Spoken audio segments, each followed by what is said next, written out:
मेरे पुराने वीडियोस देखकर एक बात तो बहुत क्लियर हो गई थी कि मुझे बहुत ज़्यादा ज़रूरत थी अपने सेटअप को चेंज करने की। तो बहुत जल्दी में ये वाला सेटअप थोड़ा अरेंज हो पाया है और बस अब थोड़ा सा करना ये है कि इसे थोड़ा सा बेहतर बनाना है। तो चलिए पहले वो करते हैं, उसके बाद वीडियो शुरू करते हैं।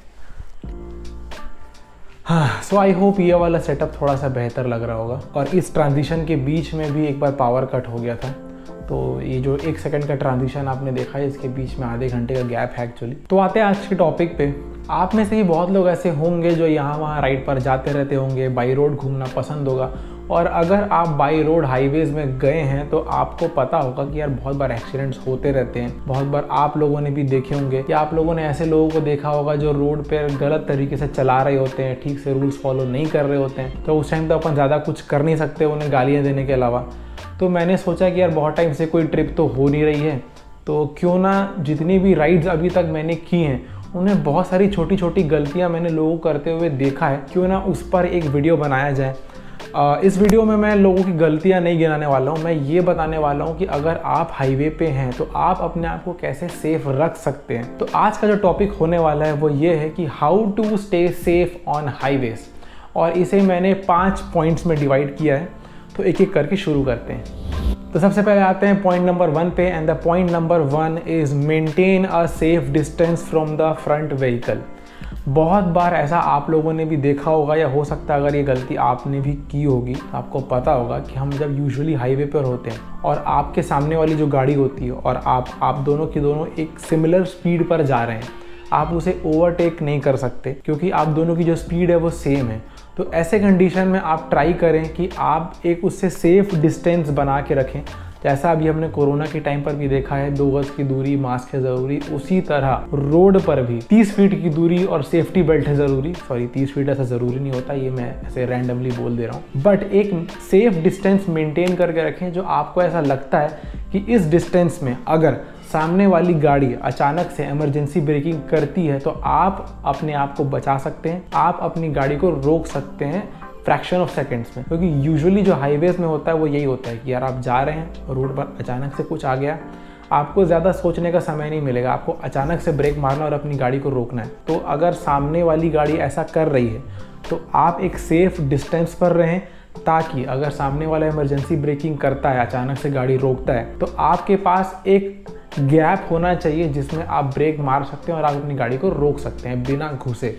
अब आते हैं पॉइंट नंबर 2 पे, और ये जो पॉइंट नंबर 2 है ये मैं मोस्टली बाइकर्स को करते हुए देखता हूँ जब मैं हाईवेज पर होता हूँ, और वो है कि not using rear view mirror. अगर आप हाईवे पे राइड कर रहे हैं, इनफैक्ट आप कहीं भी राइड कर रहे हैं, तो प्लीज़ रियर व्यू मिरर का जो पीछे देखने वाला मिरर होता है उसको यूज़ करें। अब ये ज़रूरी इसलिए है यार क्योंकि इसके बहुत सारे रोल्स हैं जो हम यूजुअली डेली एक्टिविटी में इग्नोर कर देते हैं, डेली रूटीन में हम ध्यान नहीं देते हैं। अगर आप सिटी में, तो बहुत बार ऐसा आप लोगों ने देखा होगा कि यार कोई अचानक से आपके सामने से कहीं भी टर्न कर जाता है, आप सीधे जा रहे हैं, सामने बाइक वाला या कार वाला सीधे जा रहा है और वो अचानक से राइट या लेफ्ट टर्न ले लेता है। उसका रीज़न ये होता है कि उन्होंने रियर व्यू मिरर यूज़ नहीं किया, उन्होंने देखा नहीं कि पीछे से जो गाड़ी आ रही है वो कितने पास है, वो कितनी स्पीड से आ रही है। उनको बस टर्न करना था और वो टर्न हो गए। तो ऐसे कंडीशन में उनको भी रिस्क है और आपको तो रिस्क है ही है। तो आप अगर राइड कर रहे हैं तो प्लीज़ आप रियर व्यू मिरर यूज़ कीजिए। कहीं भी टर्न करने के पहले देखिए कि कोई गाड़ी आपकी तरफ आ तो नहीं रही है। अगर आप बाइक में जा रहे हो और पीछे खुदा ना खास्ता कार आ रही हो, तो आपको भी पता है कि यार ये बहुत ज़्यादा डेंजरस कंडीशन हो सकता है आपके लिए। इसीलिए आप कहीं भी राइड कर रहे हैं, आप सिटी में राइड कर रहे हैं, आप हाईवे पे राइड कर रहे हैं, रियर व्यू मिरर यूज़ करना बहुत ज़्यादा ज़रूरी है। यूजुअली ये टीनेजर्स में होता है। जब मैं कॉलेज में था तब मैंने भी ये गलतियाँ की हैं कि जैसे कोई बाइक मिलता था, सबसे पहले हम उसके रियर व्यू मिरर निकाल देते थे क्योंकि वो स्टाइलिश नहीं लगता था।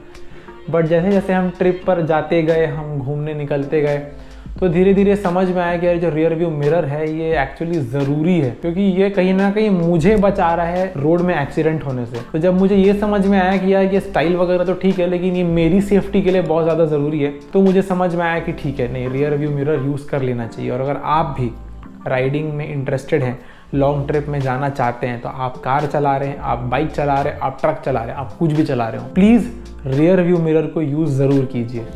अब आ जाते हैं पॉइंट नंबर 3 पे, और पॉइंट नंबर 3 है ड्राइविंग राइडिंग ऑन करेक्ट लेन। अब ये करेक्ट लेन कौन सा होता है, ये मैंने मोस्टली लोगों को देखा है कंफ्यूजन में रहते कि यार गाड़ी चलाने के लिए सबसे करेक्ट लेन कौन सा होता है। तो सबसे पहली चीज़ तो यह कि यार आप कभी भी हाईवे पे जाएंगे तो वहाँ पे अगर आप 4 लेन में हैं, 6 लेन हाईवेज में हैं, तो अगर आप फॉर एग्जांपल 6 लेन हाईवे में आपके साइड में 3 लेन दिख रहे हैं आपको, और उस 3 लेन में आपको समझ नहीं आ रहा है कि आपको कौन से लेन में चलाना चाहिए, तो सबसे पहली चीज़ तो एक कॉमन आइडिया पे ले सकते हैं कि अगर आपकी स्पीड 100 या 100 से ऊपर है तो ट्राई कीजिए आप राइट वाले लेन पे चलाइए, क्योंकि वो जो लेन होता है वो फास्ट मूविंग व्हीकल्स के लिए होता है या फिर वो ओवरटेकिंग के लिए होता है। अगर आपकी स्पीड 40-50 के अराउंड है तो आप ट्राई कीजिए कि आप सबसे लेफ्ट वाले लेन पर चलाइए, क्योंकि आप काफ़ी स्लो रहने वाले हैं। अगर आपकी स्पीड 50 से 100 के बीच में कहीं पे, मतलब अगर आप 60, 70 या 80 के आसपास है तो आप मिडिल वाले लेन पर चला सकते हैं।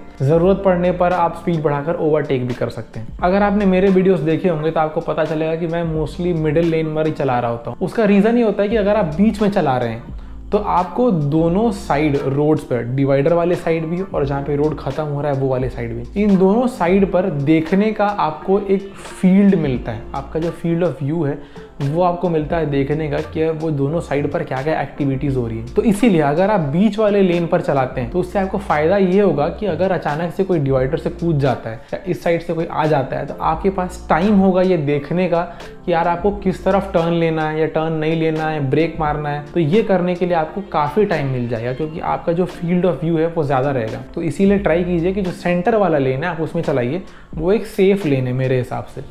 अब आ जाते हैं पॉइंट नंबर 4 पे, और जो पॉइंट नंबर 4 है वो है करेक्ट वे ऑफ ओवरटेकिंग। अब लोगों को डाउट ये होता है कि यार ओवरटेक कैसे करते हैं, मतलब कोई भी गाड़ी है, अपना लेन चेंज किए, एक्सेलरेट किए, आगे बढ़े, हो गया ओवरटेक। ये काफ़ी सिंपल दिखता है बट यार ये उतना ज़्यादा सिंपल नहीं होता है, खास करके जो हमारे इंडियन रोड्स की कंडीशन है उसमें खास करके। तो उनमें किन चीज़ों का ध्यान है जो आपको रखना है। सबसे पहली चीज़ तो कभी भी टर्न में ओवरटेक करने की कोशिश ना करें। बहुत बार ऐसा हुआ है कि यार मैं टर्न में होता हूँ और कोई गाड़ी मेरे साइड से आ रही होती है, अचानक से ऐसा होता है कि उस गाड़ी के पीछे से कोई निकल के आ जाता है, और उस टाइम पे ये होता है कि अपने आप को बचाने के लिए 1-2 बार मुझे ऐसा हुआ कि मुझे रोड से नीचे उतारना पड़ा गाड़ी। इसीलिए कभी भी आपको कितना भी लेट हो रहा हो, कितना भी टाइम जा रहा हो, कितनी भी जल्दी हो, कितनी भी हड़बड़ी हो रही हो, कभी भी ओवरटेक करते समय पेशेंस रखें। टर्न में ओवरटेक ना करें। आपको कितना भी लेट हो रहा हो, थोड़ा पेशेंस रखें।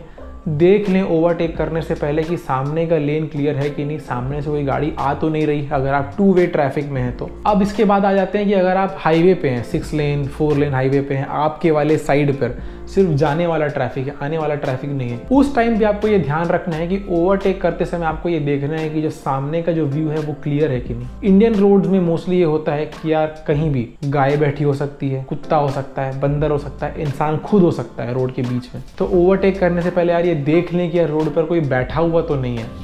अब है पॉइंट नंबर 5, और जो मेरा पॉइंट नंबर 5 है वो 4th पॉइंट से थोड़ा मिलता जुलता है। वो ये है कि be aware of the animals on the road. आप जब राइड पर होते हैं, आप खुद ड्राइव करके जा रहे हैं या आप बस में जा रहे हैं या कहीं भी जा रहे हैं, आपने कई बार देखा होगा, इनफैक्ट आपने सिटी में भी देखा होगा कि बहुत बार ऐसा होता है कि यार रोड पे कुत्ते मरे पड़े हुए होते हैं, गाय मरी पड़ी हुई होती है, बंदर मरे पड़े होते हैं। उसका बहुत सिंपल सा रीज़न है, वो ये है कि यार जानवरों को रोड क्रॉस करना होता है। अब उनको उतनी ट्रैफिक की समझ नहीं है, उनको नहीं मालूम कि यार अगले सेकंड ही उस रोड पर एक गाड़ी आने वाली है, और वो रोड पर कूद जाते हैं, उतने टाइम आपकी गाड़ी पहुंच जाती है। तो ऐसे कंडीशन में दोनों के लिए रिस्क है, जानवर के लिए भी और हमारे लिए भी। अब ऑब्वियसली हम जानवर को तो ट्रैफिक सेंस नहीं सिखा सकते, हम लोगों को नहीं सिखा पाते, उनको क्या सिखाएंगे। तो आप जब भी राइड पर हैं, आपको हाईवे पे जानवर दिख रहे हैं, डिवाइडर पे हो सकते हैं या साइड पर हो सकते हैं, तो अगर आपको कहीं भी दिखते हैं तो प्लीज़ अलर्ट हो जाएं, आराम से जाएं।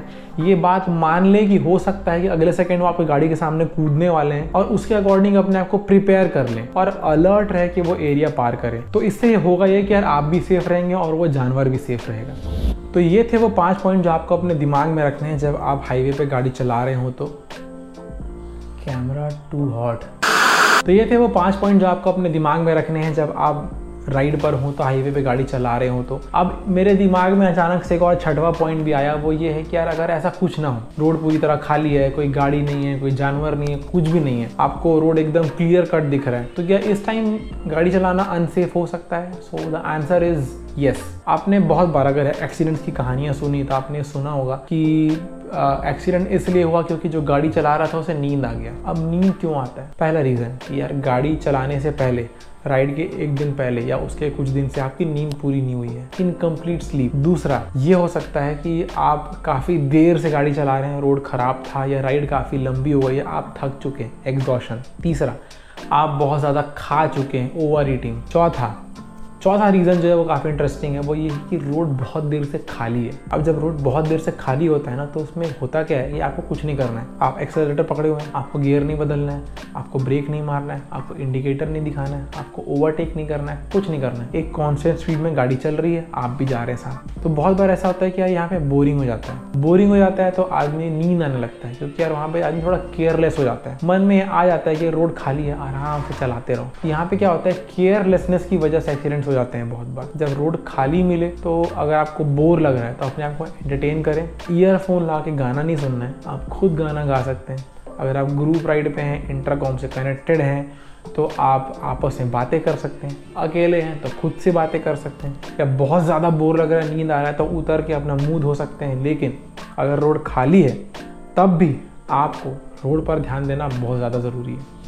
तो ये थे वो टोटल 6 पॉइंट जो आपको दिमाग में रखना है जब आप हाईवे पे गाड़ी चला रहे हो। अगर इसके अलावा भी कोई चीज़ है जो मैं मिस कर गया हूँ तो आप कमेंट में लिख सकते हैं। आपका जो सजेशन होगा वो बहुत ज़्यादा अप्रिशिएटेड रहेगा। और अगर आपके पास कोई क्वेरी है या डाउट है हाईवे में राइड करने से रिलेटेड, तो आप वो भी कमेंट में पूछ सकते हैं, या आप वो मुझे इंस्टाग्राम में DM करके पूछ सकते हैं। उम्मीद करता हूँ आपको ये वीडियो पसंद आया होगा।